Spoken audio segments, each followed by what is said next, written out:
ओम शांति। लौकिक नाम तो बोल दिया दीदी ने। 2004 से ज्ञान में हूँ। मल्टीमीडिया पढ़ाई की थी लौकिक में, इस कारण से बाबा की सेवा वो कर रही थी। लेकिन बीच में ये बताना जरूरी है कि बीच में मेरा हाथ पैरालिस हो रहा था। कारण यही था, शरीर को हम लोग एक हमारे ज्ञान में ना हम लोग एक करते हैं कि बस सेवा करना है, सेवा करना है, लेकिन इसके साथ करना है वे भूल जाते हैं। देही अभिमानी बनना है लेकिन देह अभिमान नहीं आना है, लेकिन देह अभिमान बोल के खाने पीने का भी ध्यान ना दे, ये गलत है। मगर इसके भीतर सच बताऊं तो आजकल मुझे बहुत लोग वो भी बोलते, दीदी इतना ज्ञान कौन करेगा, इस देह के पीछे इतना कौन करेगा। जैसे हम लोग आज अभी भाई जी समझाएंगे ना, ये अज्ञानता है। जो आप आसक्ति से खाते हो दुनिया के हिसाब से, वो देह अभिमान है। मैं यही अभी समझी, क्यों मुझे जो अनुभव हुआ वही बता रही हूँ। 20 साल से ज्ञान में 8 साल के ज्ञान में फर्क आया है मुझे, मेरी एक परिवर्तन से। वो क्या है?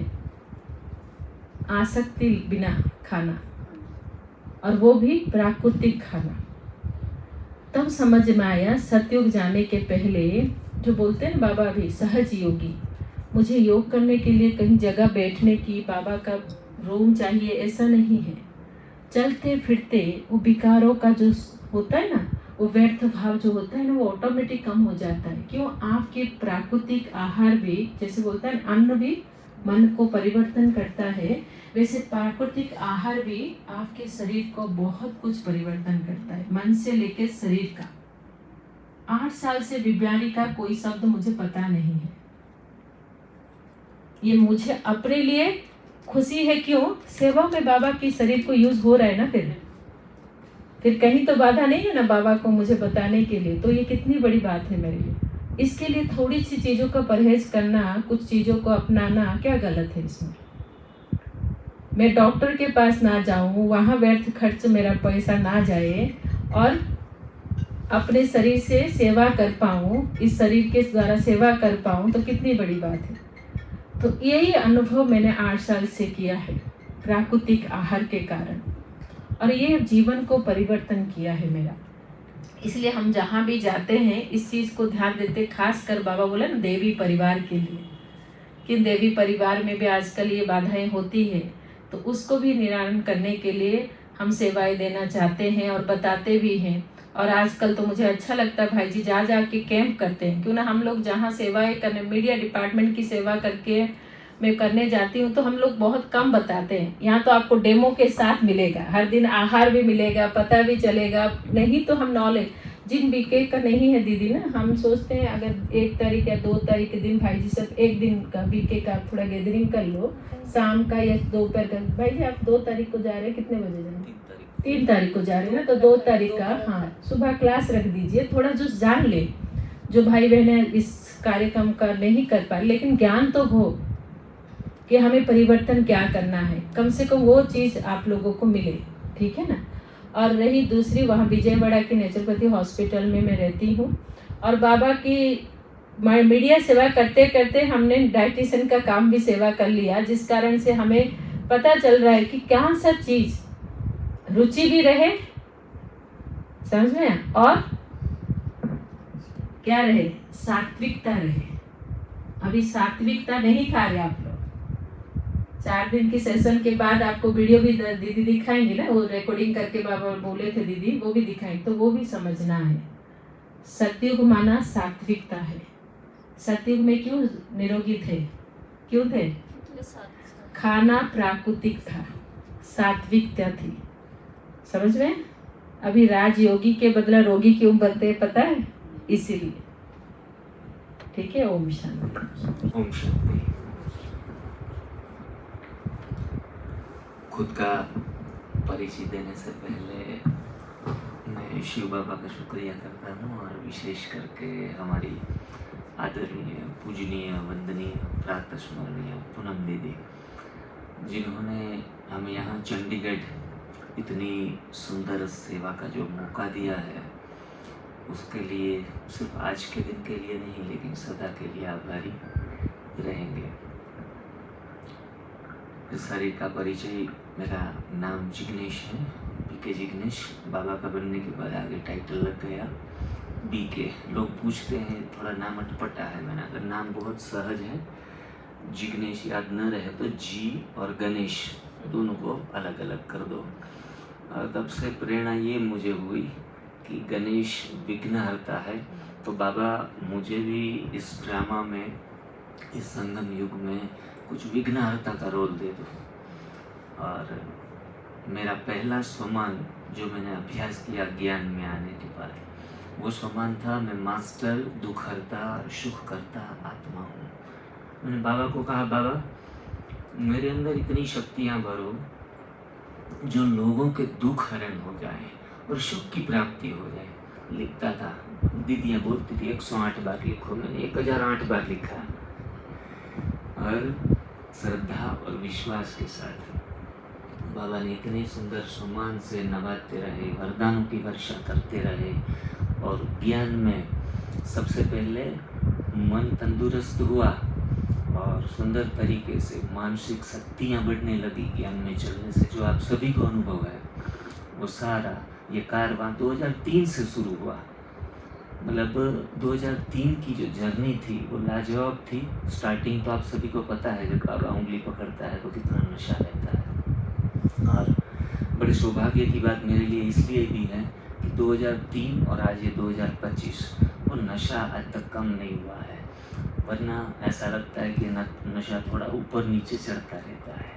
लेकिन हमारी गायत्री दीदी ने आज सुंदर बात बताई कि बाबा हमें नवाजता है राज ऋषि शब्द से, लेकिन राजयोगी शब्द से। लेकिन मैं जैसे जैसे ज्ञान में चलता गया, 58 मेरा वेट था जो ज्ञान की शुरुआत थी। धीरे धीरे 2003, 2004 आया 60 हो गया, 2005 आया 62 हो गया। मतलब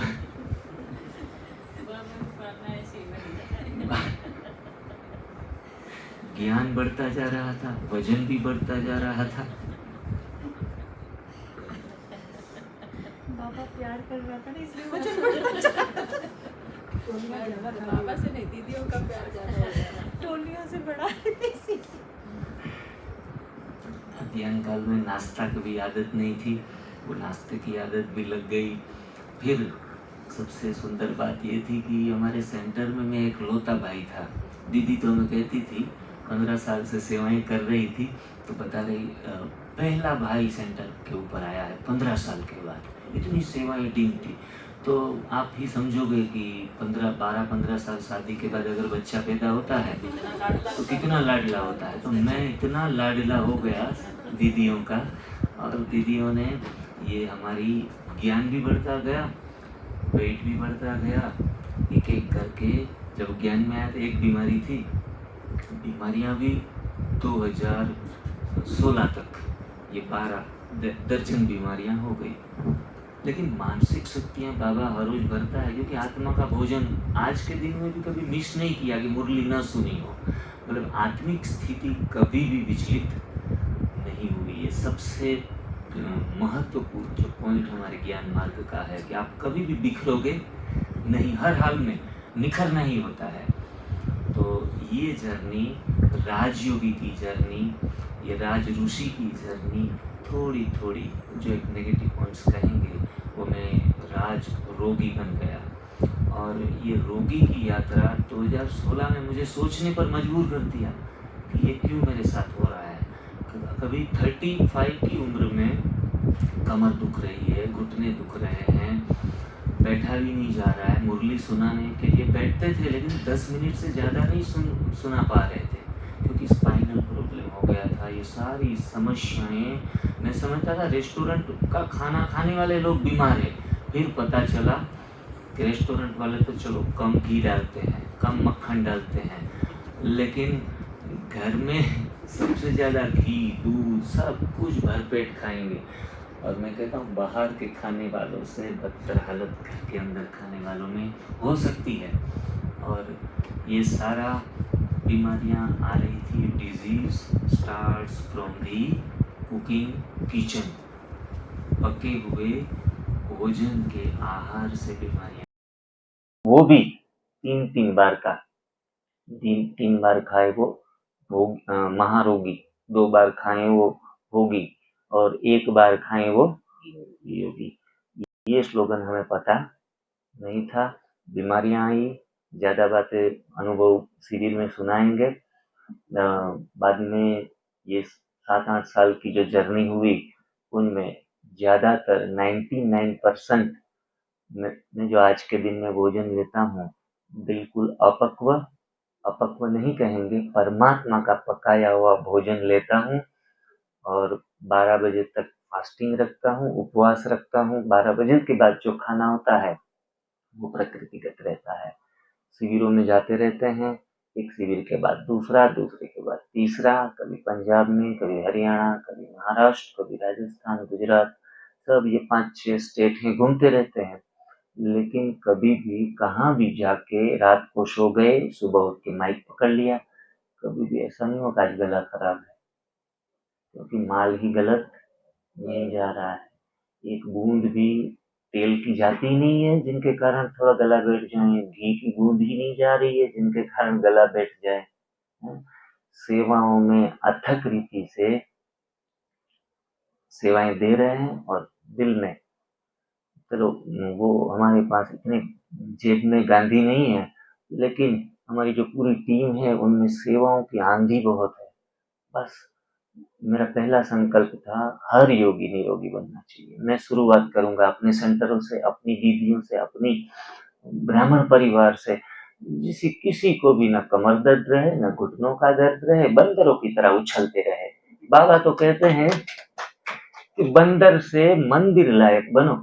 तो ये लक्ष्य तो बहुत ऊंचा है। हमारे तिलक भाई है हमारे साथ, जैसे हमारे उम्र में बड़े हैं, लेकिन मैंने उनके सामने अभी देखा तो मुझे लगा कि मैं राम का रोल अगर निभाऊंगा ना त्रेता में, तो मैं उनको लक्ष्मण बनाऊंगा, भले मेरे से बड़े हैं, क्योंकि 60 की उम्र में भी बंदर की तरह उछलते रहते हैं।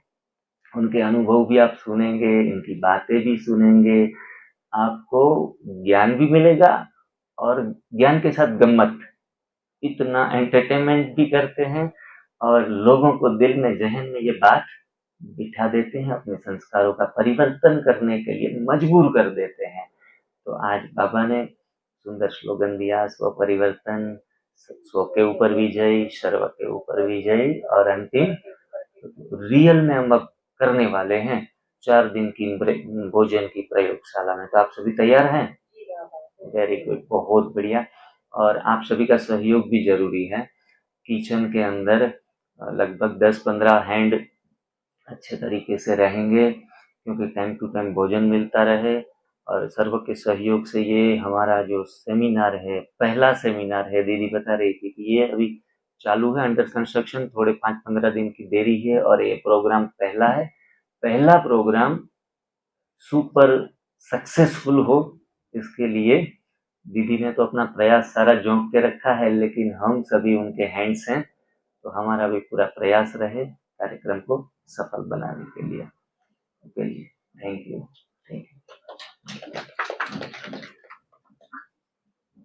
मैं कल बता रही थी जिग्नेश भाई को, मैंने कहा बाबा का भी ये घर अंडर कंस्ट्रक्शन है, कंप्लीट नहीं हुआ, लेकिन बाबा ने पहले प्रकृति की सेवा करनी शुरू करवा दी यहाँ पे, कि प्रकृति को कैसे हम अब परिवर्तन करने के निमित्त बने।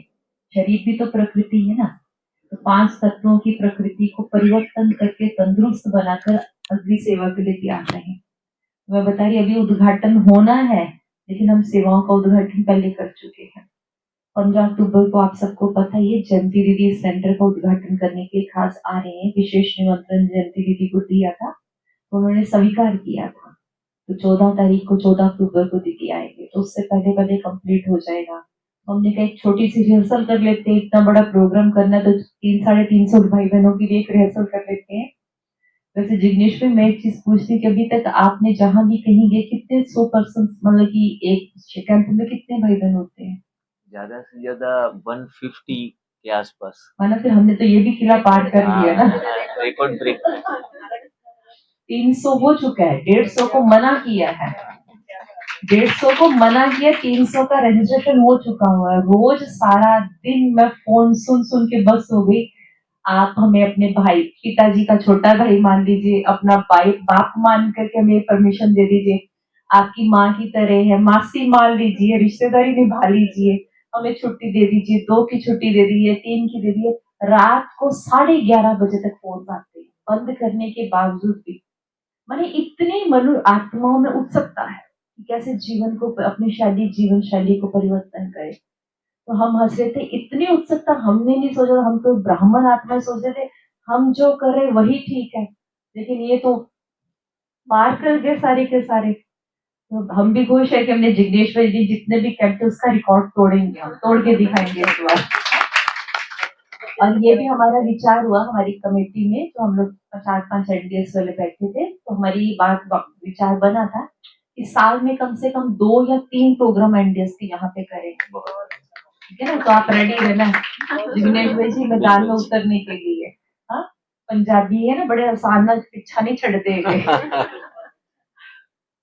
अभी जितने दिन आप सभी भाई बहन हैं यहाँ पे, रोज आपको मुरली क्लास के बाद 15 मिनट आधा घंटा नए नए भाई बहनों का अनुभव भी मिलेगा। जैसे क्या नाम है भूल गई, तिलक भाई हैं, डॉक्टर दीपिका है, साथ में और भी बहनें आई हैं, तो रोज कोई ना कोई सुनाते रहेंगे। इसलिए भागने की कष्ट नहीं करना, छुट्टियां तो ले ली हैं, सुबह तो चलना ही चलना है, क्लास तो चल रही है, तो 6:30 मुरली कंप्लीट होगी, 6:30 से 7 बजे तक ये प्रोग्राम चला करेगा, आधा घंटा रोज क्लास चलेगी।